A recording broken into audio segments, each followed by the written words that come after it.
السلام عليكم ورحمة الله. بسم الله الرحمن الرحيم. الحمد لله رب العالمين والصلاة والسلام على سيدنا محمد وعلى آله وصحبه أجمعين. ബഹുമാന ഉസ്താദുമാരെ, മാതാപിതാക്കളെ, സഹോദര സഹോദരന്മാരെ, മുത്തു മുഹമ്മദ് മുസ്തഫ സല്ലല്ലാഹു അലൈഹി വസല്ലമ തങ്ങളുടെ 1500-ാം ജന്മദിനം ആഘോഷിക്കുന്ന ഈ അവസരത്തിൽ ഇൻഷാ അല്ലാഹ് ഞാനും അല്പം സംസാരിക്കട്ടെ. ബഹുമാനികളെ, ആരായിരുന്നു മുത്ത് റസൂൽ സല്ലല്ലാഹു അലൈഹി വസല്ലമ തങ്ങൾ? ചിലർ കരുതി വച്ചതുപോലെ നമ്മെ പോലെ ഓരോരുത്തരും സാധാരണ മനുഷ്യനല്ല നമ്മുടെ മുത്ത് നബി സല്ലല്ലാഹു അലൈഹി വസല്ലമ തങ്ങൾ.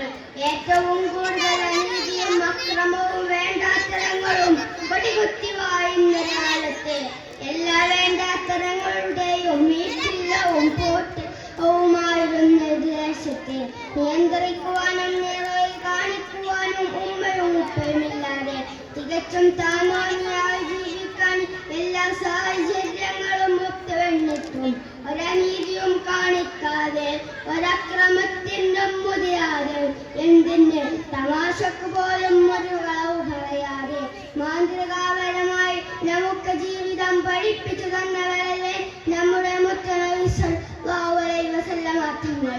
40 വയസ്സിൽ നബുവത്ത് ലഭിച്ചത് മുതലല്ല നബി സല്ലല്ലാഹു അലൈഹി വസല്ലമ തങ്ങളുടെ മാതൃക നബുവത്തിന്റെ മുമ്പും ശേഷവുമുള്ള അവിടുത്തെ ജീവിതം സംശുദ്ധവും പരിവാഹനവുമായിരുന്നു. മുലകൊടിക്കുമ്പോൾ തന്റെ പോറ്റുമ്മയുടെ ഒരു മുലകൊടിച്ച് മറ്റേതെന്റെ സഹോദരന് മാറ്റിവെച്ചു.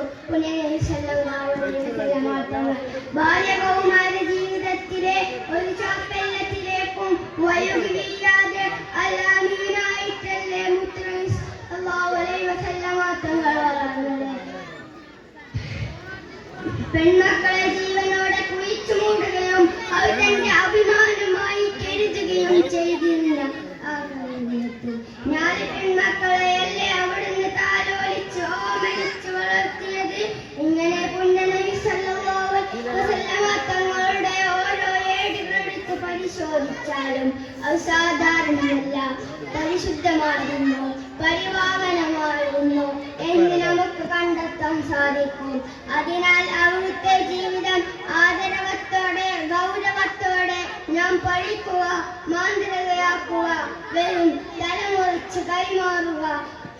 സർവശക്തൻ തൗഫീഖ് നൽകട്ടെ. ആമീൻ.